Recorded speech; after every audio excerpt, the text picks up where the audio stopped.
There's a few issues coming up. One that you've probably heard about, the issue of food trucks in downtown Pittsfield. I don't know if people have opinions about it, but one thing that I wanted to look at as far as my own history is that I went to school in the city of Philadelphia.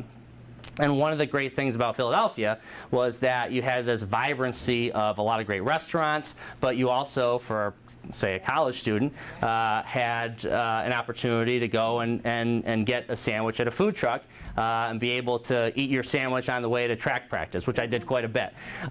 So I understand how a vibrant community can have a whole combination and diversity of different kinds of businesses.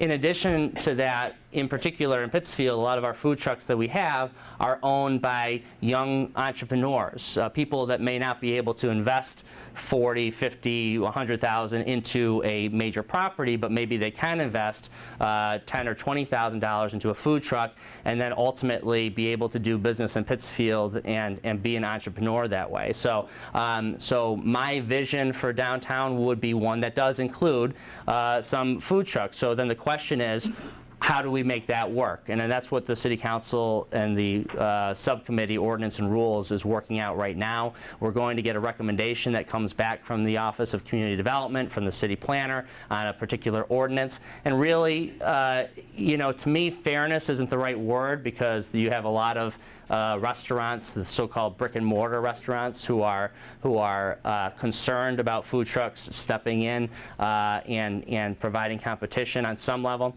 I'm not so concerned about you know, what is fair. I'm just concerned about and interested in what is the right balance for our downtown. And so that's what we'll be looking at. And I think there are probably some great options that we'll see from the Office of Community Development to make sure that we have a great playing field and a great vibrant atmosphere as far as food trucks. I don't know if anyone here eats at any of the food trucks or goes there. You don't? Oh, you love them? They're only a seasonal thing. Yeah, exactly. You know, and that's one of the things. So to me, I'm one of those people who would suggest that the more energy you have in the downtown, the more opportunity you have to create what we call critical mass. It's the philosophy that we had in bringing in Barrington Stage and the Colonial Theater. Hey, they in some level may be competing with each other, but they both do very, very well. That's on a whole nother level. The Cinema Center, that sort of thing. So when you bring all these things, ultimately you bring more people into that downtown. So, so that's my feeling on the food trucks. Right now, I can tell you that I am running again for Ward 6 City Councilor.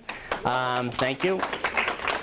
I did take out papers a little bit late, and some people were wondering what I was doing, but I don't set my campaign schedule on anyone else's schedule. I decide to start my campaign when I want to. So I took out papers Friday, got my signatures in Monday, and I've been going door to door in Ward 6 over the last 5 days, and I can tell you that the feedback has been very, very good.